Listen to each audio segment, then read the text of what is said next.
괄호. 저희가 공통 주제가 있었잖아요. 네. 먼저 메일링을 하자라고 하고 나서 그래도 너무 각자 다른 주제로 10분 희곡을 쓰는 것보다는 공통의 주제를 정해서 각각 다른 작품을 써서 보내자. 그러면 독자분들도 좀 더 재밌게 읽을 수 있다. 이런 결론을 내렸던 것 같은데 그래서 그 공통 주제가 무엇이어야 하나 처음에 상의했을 때 좀 약간 조금 형편없는 주제들이 가을 뭐 이런 거. 가을 그렇죠. 맞아. 백일장 그렇죠. 백일장처럼 정말 가을. 그래서 뭐 과일 같은 것도 나왔죠. 과일. 맞아. 과일 같은 것도 네, 나왔었죠. 네, 형편없는 주제가 엉망진창이었. 나왔다가 조금 올해 상황에 참신하진 않아도 멸망이라는 주제로 하면 주제가 조금 극단적일수록 각자 이걸 다른 방식으로 소화시켜서 희곡을 쓰기 좋겠다. 이런 생각에 제가 멸망이라는 주제를 제안을 드렸었습니다. 맞습니다. 네, 이 멸망이라는 주제를 받고 각자 다른 생각을 하셨을 것 같아요. 그래서 이 미션을 받고 나서 지금 요 작품들의 오기까지 과정을 조금 얘기해 주시면 좋을 것 같은데 밑그림을 각자 어떻게 그리셨는지 궁금하거든요. 이것도 이제 첫 번째 타자였던 효진님. 거의 뭐 고요 효진 네. 같은 느낌인데 약간 저는 처음에 이제 멸망이라는 주제를 받고서는 이 멸망의 사이즈를 어느 정도로 해야 될까를 제일 고민을 많이 했던 것 같아요. 이 멸망의 사이즈가 도대체 어느 정도여야 되나, 이 세계를 정말 멸망시킬 정도여야 되나, 아니면 그냥 개인의 어떤 멸망이어야 되나, 뭐 이런 거를 되게 고민을 많이 했는데, 뭐 이제 결국에는 이제 좀 전체적인 멸망으로, 그러니까 비교적 좀 큰 멸망으로 저는 간 것 같아요. 근데 이제 제가 이제 밑그림을 그리게 된 과정은 이제 문득 길을 걷는데 바닥에 이제 정말 껌이 많이 붙어 있더라고요. 그래서 뭔가 검은 그 자국들 있잖아요. 근데 도무지 그게 껌이라고 여길 수 없는 크기의 뭐 그런 것도 있었고, 약간 길에서 이제 황태 머리 같은 거를 본 적도 있고, 그러니까 이렇게 길에 있으면 안 되는 것들이 이제 많이 눈에 들어오더라고요. 그래서 황태요? 네, 황태 머리. 그 황태? 네네네, 먹는 황태. 그 황태 머리가 물고기가 근데 사실 거기 있으면 안 되는 것들인데 이제 뭐 있더라고요. 그런 것들이. 그러니까 한번 눈에 띄기 시작하니까 그런 것들이 좀 보이면서 이게 물론 이제 뭐 쓰레기를 생각하면 별로 이상한 게 아닐 수도 있지만 저는 약간 그게 좀 이상하게 느껴졌고 요즘엔 특히 이제 환경이나 이런 문제에 조금 관심을 갖게 되면서 쓰레기를 버릴 때도 되게 제가 뭔가 이거는 내가 없어져야 뭔가 내가 1인분을 좀 줄여야 뭔가 이 멸망을 막을 수 있지 않을까 이런 생각이 이제 요즘에 좀 들었는데 이게 좀 멸망이라는 게 조금 결국엔 좀 자멸로 이어지는 게 아닌가라고 생각을 했고 근데 이제 현대 사회가 좀 복잡하다 보니까 이게 자멸을 초래하는 요소가 좀 많이 복잡할 거다라고 생각이 들었어요. 그러니까 뭐 파는 행위, 사는 행위, 뭐 떼는 행위, 뱉는 행위 뭐 이런 것들이 모두 연결돼서 이제 멸망을 초래하는 게 아닐까라고 생각이 들어서 도저히 이제 해답을 낼 수 없는 느낌이 저는 조금 있었어서 그런 걸 좀 비관적이지만 좀 표현해 보려고 했었던 것 같아요. 네. 네. 그렇죠. 그러면 이제 주제를 받고 나서 이렇게 그때부터 땅바닥을 좀 쳐다보고 그렇죠. 땅바닥 보면서 쳐다보면서 밑그림을 네, 그렇죠. 원래 작가들은 좀 땅바닥을 보면서 걸어 다니니까 정면을 보면서 당당하게 걷는 일이 많이 없으니까 이제 바닥을 보면서 이제 다니다가 이제 껌을 발견하게 된 거죠.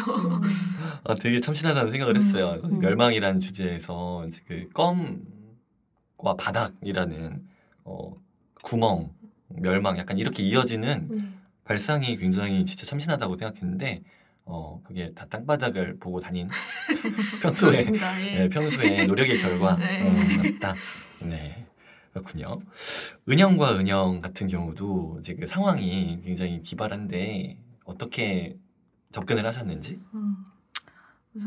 저는 멸망을 가지고 고민할 때 그 시점에 대해 고민했던 것 같아요. 그러니까 이제 멸망이라는 상태에 있으면 인물들을 그 시점 어디에 둘 건지, 뭐 멸망 이후에 둘 건지, 아니면 뭐 멸망 중에 둘 건지를 고민했었는데 그때 저를 조금 딱 강하게 잡았던 이미지가 멸망인지를 모르고 그 멸망을 함께 목격하는 친하지 않은 낯선 두 여자의 이미지가 저한테 좀 왔었어요. 그래서 그 이미지로부터 처음 출발을 했었고, 그리고 마침 제가 이제 그때 흔히 말하는 야반도주라고 하잖아요. 그런 이사를 진행하는 사람들을 대상으로 하는 어떤 특수 이사업체에 관련된 기획 기사를 조금 읽었었고, 그 사장님들 인터뷰를 좀 많이 읽었었어요. 그걸 운영하는.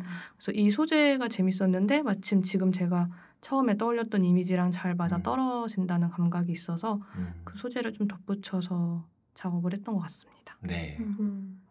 그 인터뷰 그 읽어보셨던 거구나. 그러니까 되게 멸망이라는 약간 비현실적인 소재랑 야반도주 이사? 뭐라고 불러야 되죠? 정확히는? 야간 이사? 새벽 이사? 굉장히 현실적인 소재랑 만났다는 게 저는 되게 기발했다고 생각을 했거든요. 근데 이제 이미 관심 있던 주제랑 주제를 이렇게 적용해서 만드셨다. 이것도 평소 노력의 결과. 그렇죠. 네. 다. 그렇죠. 작가들이 보이지 않는 노력. 네. 소연님이 지금 약간 긴장을 하고 계신 것 같은데. 땀이 지금. 이상하다. 그렇다면 소연님이 평소에 어떤 노력을 해오셨는지 들려주시죠. 네.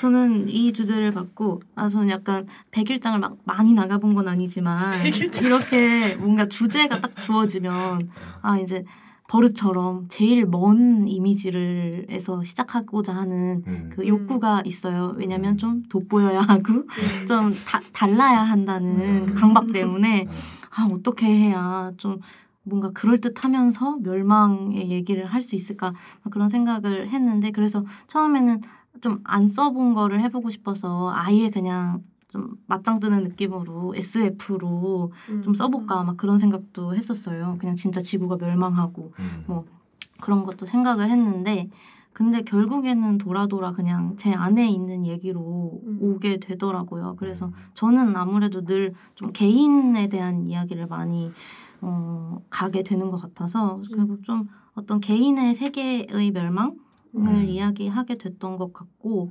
그래서 일단은 그렇게 했을 때 그냥 저는 보통 이미지로 출발을 많이 해서 이번에도 역시 그냥 막연히 어떤 이미지가 떠올라서 시작을 했던 것 같아요. 뭔가 눈이 엄청 많이 쌓인 그런 추운 산에 텐트가 고립되어 있고, 그리고 그 텐트 안에는 따뜻한 조명이 있고 또 뭐 노래가 흘러나오고 좀 술도 마시고 있고 어떤 열기가 그 안에 있는 그런 장면이 그냥 문득 떠올랐었던 것 같아요. 그래서 처음에는 3명으로 썼었는데 뭔가 3명으로 좀 써보자 해가지고 썼는데 도저히 감당이 안 되더라고요. 이게 그렇게 짧게 3명의 이야기를 하기에는 너무 무리가 있어가지고 결국 1명을 빼고 2명으로 하게 됐던 것 같아요. 네, 아무래도 청취자분들께서 좀 궁금해하실 것 같아서 제가 미리 질문을 드리자면 그 노래가 김광석의 기다려줘라는 노래잖아요. 그 노래를 선택하게 된 그 이유도 있었나요? 사실 제가 모르는 노래였어요. 네. 진짜요? 네, 그것이 놀랍죠. 근데 진짜 너무 잘 어울리는데 노래였는데 제가 일단은 저도 이제 김광석 가수님의 노래를 뭐 좋아하기는 하지만 막 모르는 노래까지 찾아볼 정도는 아니었는데 이제 이 이미지를 생각을 하다 보니 그 텐트 안에 흘러나오는 노래가 조금 그런 감성의 포크 노래였으면 좋겠다라는 생각이 일단 먼저 들어서 좀 찾아봤어요. 그 가수의 노래를 좀 찾아보다가 제가 노래를 가끔 쓴 적이 있었던 것 같은데 그럴 때마다 결국 가사를 보고 되게 생각보다 금방 만났거든요. 그 노래를 처음 딱 눌렀는데 그냥 아무거나 처음 뜨는 걸 딱 눌렀는데 그 노래가 나와서 가사도 너무 제가 원래 쓰고자 했던 거랑 잘 맞고 음악도 멜로디도 잘 맞고 이래가지고 그냥 바로 쓰고 전 제목도 마지막에 정하는 편이라 노래를 정하고 그냥 자연스럽게 제목도 그 노래의 제목이 네, 된 것 같아요. 네, 굉장히 예상하지 못했던 그런 비하인드네요. 재밌어요. 그런데 딱 되게 빠르게 이거다 싶어가지고 골라진 노래다라는 거. 네, 지니님 손님 같은 경우 또 이야기 들려주시죠. 네, 저는 이 멸망이라는 주제를 받고 나서 얼마 지나지 않았을 때 실제로 친구가 카페를 오픈을 해가지고 제가 이제 방문을 하게 되었어요. 그래서 그 대본상에서 지문의 시선이 저의 시선이라고 보시면 되는데 저는 그 친구가 그 손님들 원치 않는 손님들 응대할 때 그 친구의 얼굴에서 아주 찰나간 진짜 멸망을 보았거든요. 그래서 이거다. 되게 멸망이 멀지 않구나. 그래서 친구한테 이제 양해를 구하고 이 이야기로 써도 되겠느냐라고 해서 이제 작품을 쓰게 되었죠. 네. 양해까지 이제 구해서. 네. 어디까지 설명하셨나요? 내가 네 얼굴에서 멸망을 봤다. 네, 그렇게 말을 하고. 네. 작품 보여드렸나요? 그 오디오 극이 나오면 이제 공개하는 걸로. 기대하고 있습니다. 기대가 되네요. 그러게요. 그 친구분의 반응은 어떠셨어요? 이걸 쓰겠다. 너무 좋아하더라고요. 자기가 이렇게 힘든다는 거를 뭔가 객관화해서 다시 뭔가 들을 수 있다고 하니까 너무 재밌을 것 같다라고 하고 실제로 거기 나왔던 저희 대본상에 나오는 여러 손님들 중은 대부분 그 친구가 얘기해줬던 혹은 제가 그때 방문했을 때 실제로 왔던 손님들이거나 네, 그걸 다 반영을 해서 만들어냈던 것 같아요. 네. 이렇게 해서 이제 그 작품의 밑그림을 그리게 된 과정 이야기 들어봤는데 조금 더 깊게 각각의 작품에 대해서 얘기해 볼 수 있으면 좋을 것 같아요. 지금 지니님께서 지금 얘기하고 계셨기 때문에 바로 이어서 해보자면은 제가 이제 5주차에 발송드렸던 리뷰에서 저 같은 경우에는 요 마지막에 수진이 손님을 만든다 라는 지문으로 끝나잖아요. 네. 전 여기에서 이 손님이 멸망이라고 생각을 했던 것 같아요.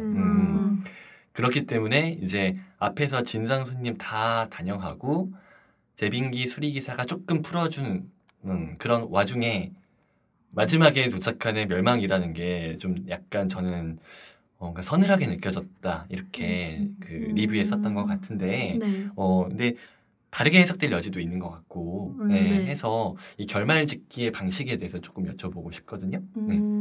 저는 이미 그 수진의 공간에 멸망이 왔다 갔고 그 멸망 안에서 회복하는 의미로 다음 손님을 맞이한다 이렇게 생각을 하고 그 지문을 썼던 것 같아요. 네. 이미 멸망은 왔다 갔다 5번이나 여러 멸망들을 거치고 난 후에 회복하는 수진의 모습을 그리고 싶었어요. 네네. 그래서 제가 그걸 언제 이게 내 해석하고는 다르구나라고 생각했던 게 언제였냐면 지문 해설을 하셨던 김실록 배우님께서 마지막 지문을 읽으실 때 그 톤이 아닌 거예요. 되게 막 되게 불길함을 암시하는 톤으로 읽지 않으셨고 오히려 경쾌하게 이렇게 빼는 방식으로 읽으셨거든요. 그래서 이게 이렇게 들으니까 되게 다른 희곡이 되는 것 같기도 하고 그래서 좀 저로서도 좀 재미있는 경험이었어요.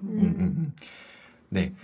그래서 그 손님 같은 경우 또 이게 이제 그 멸망의 얼굴을 그 일상 속에서 자연스럽게 볼 수 있다는 것, 그 점에도 공감이 되었던 부분도 저는 있었던 것 같은데, 네,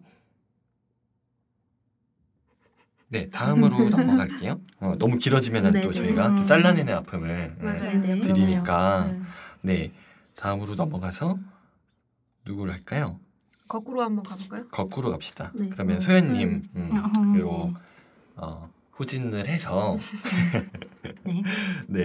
소연님 같은 경우에는 제가 리뷰에 썼던 말은 윤우라는 인물과 미지라는 인물이 좀 환상 속에 있는 인물처럼 느껴지기도 하잖아요. 특히 윤우 같은 경우는 제가 이제 노래하는 텐트라고 노래하는 텐트라고 약간 귀곡산장스러운 느낌도 있다라고 제가 말씀을 드렸었는데, 그러니까 이게 실제로 만드는 과정에서도 윤우가 지나치게 약간 유령이나 환상 속의 인물이거나 그러니까 미지가 만난 뭔가 산속의 환영 같은 존재이기를 원치 않으셨던 것 같기도 하고. 네. 그래서 이제 이 윤우하고 그 미지라는 인물이 표현을 할 때 좀 이렇게 주안점 같은 게 있었을 것 같아요.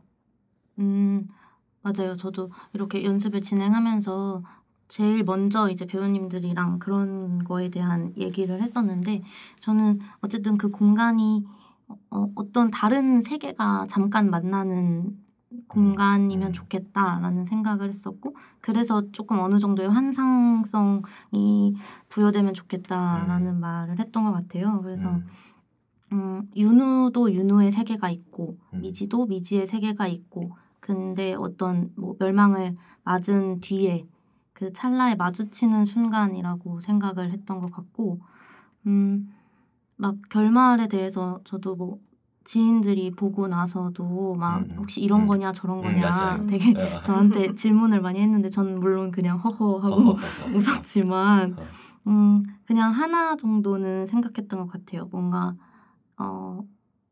결말에서 좀 윤우와 미지가 잃어버린 남편의 목소리가 좀 합쳐질 수 있으면 좋겠다라는 생각을 가지고 시작을 했던 것 같고 그래서 미지가 어떤 그 멸망 이후의 상황이든 멸망 중간의 상황이든 좀 어느 정도의 희망 같은 걸 얻을 수 있다면 그 답을 찾을 수 있다면 좋겠다라는 생각이 들었던 것 같아요. 그래서 결말이 그렇게 나왔던 것 같습니다. 네. 맞아요. 아마도 이제 그 청취자분들께서 기다려줘를 듣고 나서 제 결말을 다양한 방식으로 해석할 것 같거든요. 분명히. 그러니까 이게 뭐 미지가 본 환상이었다라고 생각하시는 분도 있을 거고, 아니면 독립적인 두 명의 인물이다라고 보시는 분. 그러니까 결국 윤우 말대로 세상이 멸망했느냐 안 했느냐 가지고도 약간 갈릴 거예요. 그런데 이제 이 작품의 매력은 그 모든 해석들이 가능하다라는. 그래서 작가는 허허 웃으면 된다. 약간 이런 점이 있다. 네, 이렇게. 네. 그래서 네 여러분들의 해석이 틀린 것이 아니다. 네, 이렇게 아주 이렇게 되게 대승적으로 얘기할 수 있는 네, 장점이 있습니다. 네, 네. 그다음에 이제 은영과 은영. 네, 또 여쭤보고 싶은데 은영과 은영 같은 경우에는 이게 이제 제가 재밌었던 거는 보통 막 고라니가 도망가고 막 새들이 도망가고 그걸 지켜보는 인간이 있으면 약간 인간이 또 요새 인류세라는 말을 또 많이 하니까 인간이 이제 가해자가 되고 그 동물들이 이제 피해자처럼 되는 어떤 구도가 만들어지기 십상인데 은영과 은영 같은 경우는 그렇게 느껴지지가 않았던 거예요. 오히려 은영과 은영이 그 동물들처럼 그러니까 이제 그 간밤을 틈타서 도주하는 그 동물들과 비슷한 위치 혹은 좀 유대감을 느끼는 위치에서 무사히 도망가기를 이렇게 바라고 기원하는 이런 그림들이 되게 좀 유니크하다고 생각했었거든요. 그래가지고 제가 이제 그걸 리뷰에도 썼었고 제가 이제 좀 확신하지 못했던 게 요 그 맨 마지막에 깜빡이는 깜빡이는이 아니라 두 개의 핸드폰 불빛으로 그 동물들을 비추고 있는 이 장면이 약간 그 나비 조명 그 터널의 나비 조명 같다라고 저는 했었는데 정답은 아주 네. 귀신같이 아주 캐치하시 장난이고요. 그것까지 저는 사실 몰랐는데. 아 진짜요? 근데 그 풍경이랑 마지막에 이렇게 이어지는구나 읽는 사람들한테라는 생각이 들어서 저도 그 리뷰를 보고 네. 다시 생각해 보니 좋았던 것 같아요. 그렇게 읽히는구나.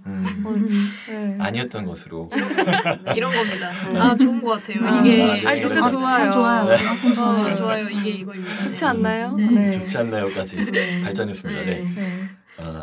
그 마지막 그림을 어떤 식으로 어떤 모습으로 상상을 하셨나요? 그 동물들이 도망가고 은영과 은영이 함께 그거를 바라보면서 서 있는 이 장면의 느낌이 좀 어떤 모습으로 다가갔으면 좋겠다고 생각하셨는지?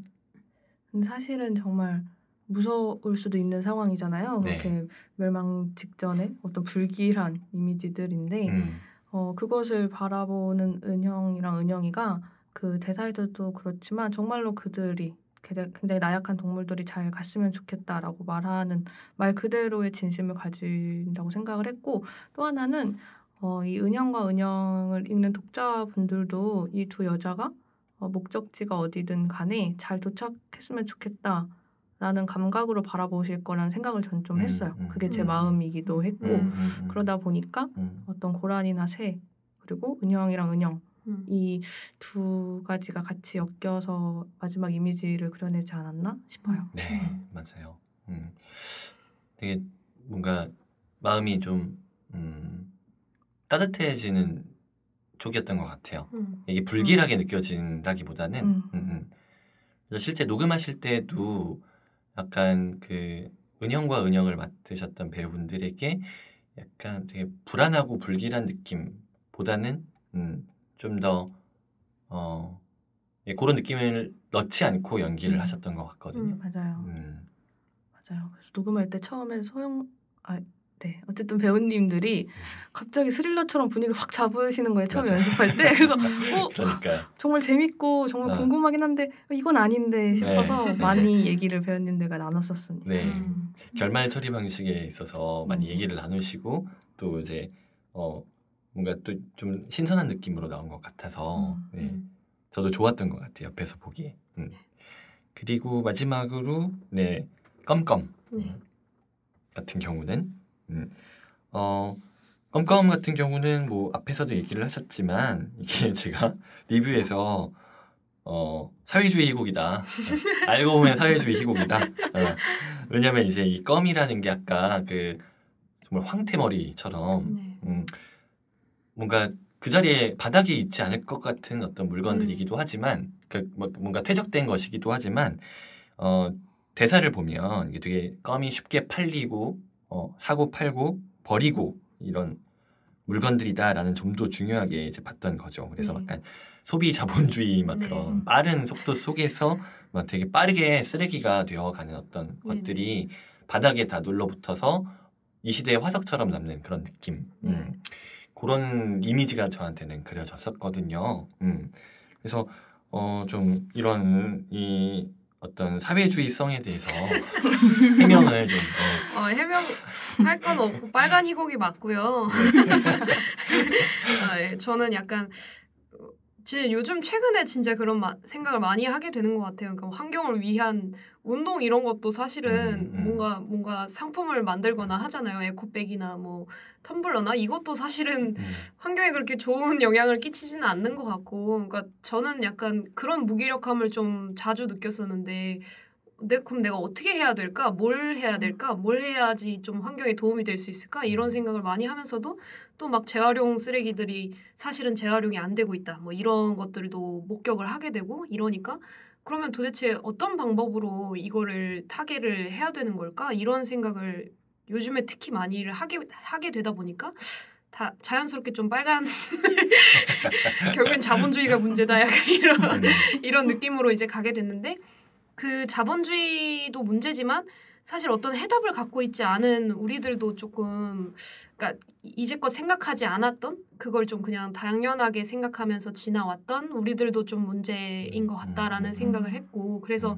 이제 껌떼기가 이제 마지막 장면에서 껌떼기가 껌을 떼려고 하는 것을 이제 껌파리가 도와주면서 사실 도와준다는 건 굉장히 좋은 행위인데 그게 결국에는 멸망을 초래하게 되잖아요. 네. 그것도 역시 약간 좀 복잡한 면에서 우리의 문제들과 많이 얽혀 있다라고 생각을 했고 그래서 이제 화석이라고 얘기해 주신 게 저는 되게 좋았어요.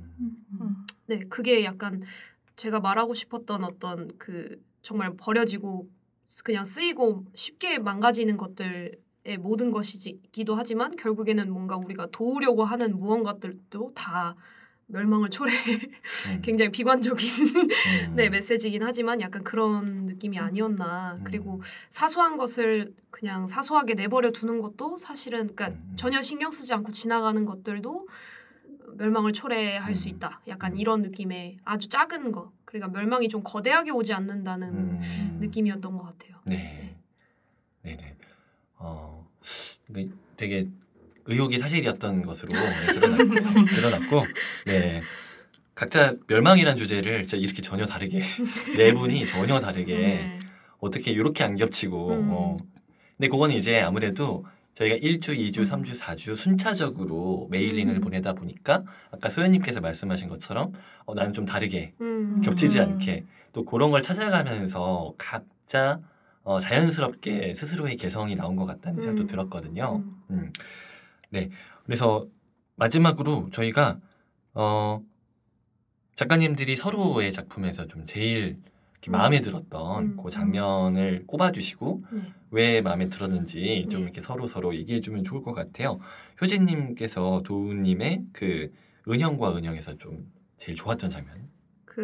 들으시면은 알게 되시겠지만 긴 그 호를 여기도 너무 마음에 들었고 이제 아무래도 이제 제가 그 새가 날아가고 고라니가 이제 떼지어 뛰어가는 거를 바라보는 은영과 은영의 모습이 가장 이제 마음에 들었는데 이제 보통 이제 멸망의 징조가 생기면은 가장 예민한 동물들이 먼저 떠난다는 얘기가 있잖아요. 근데 그게 이 장면을 통해서 은영과 은영도 그런 예민하고 기민한 존재가 된 것 같은 느낌이 들었어요. 그러니까 어떤 그냥 일반의 피해자성에서 좀 벗어나서 그러니까 뭐랄까 약자의 그 모습에서 좀 그러니까 약자긴 하지만 아까 은조 민조님이 말씀하신 것처럼 섞였네요.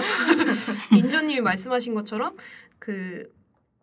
이 두 사람이 그 동물과 인간이라는 그 경계를 좀 무너뜨리면서 다 같이 이 멸망을 피해 도망가는 어떤 하나의 무리로 보여서 그게 정말 좋았던 것 같아요. 네, 뭔가 이렇게 꼬리를 물고 이어나가면 좋을 것 같은데 도우님께서는 소연님 기다려줘에서 제일 베스트. 네. 저는 거의 마지막 장면인데 이제 미지가 윤을 깨우면서 이렇게 노래를 좀 길게 부르는 지점이 있어요. 근데 그 지점이 너무너무 좋았고 연습 때도 들으신 독자분들도 그렇겠지만 너무너무 좋았는데 이 작품이 처음 시작할 때 전혀 접점이 없는 것 같은 두 인물이 어떻게 우연일 수도 있고 운명일 수도 있는데 이렇게 만나게 되거든요. 낯선 공간에서. 그리고 나서 막 서로 각자의 이야기를 하다 보니까 이 두 사람이 안 이어질 것 같다라는 좀 감각이 있었어요. 짧은 희곡인데. 근데 이렇게 마지막에 제가 말한 장면쯤에는 어떤 이 인물들이 현재 무언가를 같이 공유하고 있다라는 감각이 확 왔던 것 같아요. 저는 그 장면에서. 그리고 아까 소연님이 말했지만 노래도 저도 처음 듣는 노래였는데 작품의 결이랑도 너무너무 잘 맞아서 그 장면이 되게 인상 깊었었습니다. 네. 자, 그다음에 소연님께서 이제 진희님 손님에서 좋았던 부분. 진희님 작품에서는 일단은 그 남자가 맞는 모든 캐릭터들이 일단 되게 매력적이었는데 그래서 장면도 장면이지만 캐릭터들이 특히 그중에 처음으로는 그 중년 남자 캐릭터가 정말 자기 말만 하는 그 캐릭터가 정말 어디에 있는 사람을 여기 데리고 온 것 같아서 약간 골 때려 이러면서 되게 재밌게 봤었고 또 마지막에 등장하는 수리기사도 좀 매력적이라고 생각이 들었는데 그 수리기사가 진짜 드디어 이제 커피를 좀 마시고 또 맛있다고까지 하는데 결국 이 사람도 손님이 아니라는 게 저도 약간 그 주인공한테 이입이 돼서 너무 쓸쓸한 감정이 많이 들어서 되게 좋았던 것 같고 또 그거와 열애로 그 심효민 배우님께서 그 카페라고 발음하시는 게 그게 굉장히 매력적이어서 저도 이제 녹음을 들어보진 못했는데 꼭 나오면 들어보고 싶다는 생각이 들었습니다. 그 인물에 상관없이 다 카페라고 하시나요? 그 5명의 조금씩 다른데요. 조금씩 달라요. 역시 디테일. 그러니까 조금씩 다 발음이 다르게 너무 기대됩니다. 기대됩니다. 맞아요. 좀 그랬던 것 같아요. 약간 느끼한 카페 사장 할 때는 맞아요. 조금 그런 디테일. 자, 마지막으로 진희님께서 저는 제가 껌껌에서 제일 좋았던 장면은 그 마지막에 껌떼기하고 껌파리가 함께 달라붙어서 껌 떼는 장면 되게 재밌었는데 이게 그 장면으로 인해서 앞으로 이 두 사람 앞에 닥칠 고난과 역경이 좀 그려지고 뭔가 언젠가 저 두 사람도 그 구멍 안에 빨려 들어가겠지라는 상상이 자연스럽게 되더라고요. 그래가지고 앞에까지는 서로 다른 목적이 있던 두 사람이 그 껌을 함께 떼고 나서 뭔가 이제 앞으로 함께 우리는 뭘 겪을 것이다 이렇게 엔딩을 맞이해가지고 그 장면이 되게 좋았어요. 네, 그렇죠. 이제 되게 순식간에 멸망한 거 아닌가? 네, 그렇죠. 네. 빨려 들어갔죠. 빨려 들어가는. 네, 이렇게 해서 저희 작품에 대한 이야기까지 다 나누어 보았고요. 저희가 어느덧 시간이 되게 많이 갔어요. 네. 스튜디오 사용할 수 있는 시간이 거의 한 5분 그런 남았기 현실적인 때문에 네. 딱 마침 이제 마무리를 할 시간이 세상에 딱 됐습니다. 네, 그래서 저희는 이제 마지막으로 저희 괄호에 독자, 관객, 시청자, 청취자분들께 남기고 싶은 말씀을 해주시면 되는데 길어지면 안 되니까 인당 30초의 제한 시간을 준수를 해주시길 바라겠습니다. 스타버치가 스타버치 신이님께서 해주시면 되겠네요. 김진희 선생님께서 이제 완벽하게 통제를 해주실 네, 거라고 예. 믿고요. 긴장되네요 또. 네. 겨우 네, 풀린 저거 긴장이다. 네. 네, 그럼 오늘 또 효진님께서 고유효진. 네. 네. 지금 스타워즈 네. 저희가 이제 처음 시도하는 오디오 드라마 형태의 그 희곡 많이 즐겨주셨으면 좋겠고요. 연극과는 다른 매력을 또 이제 들으면서 느끼실 수 있을 거라고 생각이 들어요. 그리고 앞으로도 저희 괄호의 개간괄호도 많이 관심 가져주시고 괄호가 앞으로 행할 다른 방식의 희곡 텍스트의 향연 네, 많이 즐겨주시길 바라겠습니다. 감사합니다. 네, 정확합니다. 우와. 역시 선생님은 시간을 잘 지켜. 완벽하시기 때문에. 무서워. 네, 다음 도훈님. 네. 웅인거릴 것 같은데 우선은 함께 여태까지 들어주시고 또 읽어주셔서 정말 감사드리고요. 이번에 첫 개간 괄호였는데 앞으로 이어질 무궁한 많은 개간 괄호도 여러분들이 함께 해주시길 진심으로 기원합니다. 감사합니다. 감기 조심하세요. 마지막 감기 조심하세요. 좀 넘치지 않았어요? 아니요, 아직 못 알았는데. 네. 어머, 네. 모자란다. 네. 완벽하다. 다음으로. 네. 저기 당황했어. 시간 안 돼. 지금 시간 가고 있어요. 여러분들 이렇게 만나보니까 너무 좋았고 그리고 저는 그 앞으로도 이런 식으로 점점 더 뭔가 소통을 많이 하고 싶어요. 아직까지 그런 거를 어떻게 만나야 하는지를 생각을 하고 있지만 좀 더 적극적인 방식으로 이렇게 소통할 수 있는 기회가 있으면 너무 좋을 것 같습니다. 사랑합니다. 네, 정확했습니다. 네. 본인이 어기는 거 아니에요 이제? 아니 그럴 리가 없습니다. 저희 칸 정확했습니다. 네. 그 저희 오디오극 많은 기대해 주시고 또 많이 들어주셨으면 좋겠고요. 객석이 아닌 여러분들의 공간에서 저희의 희곡을 만날 수 있는 기회가 더 많이 있었으면 좋겠고 저희 괄호도 여러분들께 많은 방법으로 다가갈 수 있는 것들을 찾아보도록 하겠습니다. 감사합니다. 네. 네. 역시. 저도 한마디를 하자면은 제일 시간 안 지키는. 네. 개간 괄호는 어쨌든 극작가들이 꾸준히 멈추지 않고 글을 쓰기 위해서 시작된 프로젝트이기도 한 것 같아요. 네. 지금 코로나 상황에서 극작가들이 글을 이제 보여줄 수 있는 소통할 수 있는 창구를 잃어버리는 것들이 가장 위험하다고 생각을 하는데 저희가 꾸준하게 개간 괄호를 통해서 독자분들 만나고 또 들어주시고 감상평 남겨주시고 감상평 남겨주시면 참 좋을 것 같습니다. 네, 이상으로 오늘 저희 듣는 희곡 괄호의 귀대면 녹화 방송을 마무리하도록 하겠습니다. 감사합니다. 감사합니다.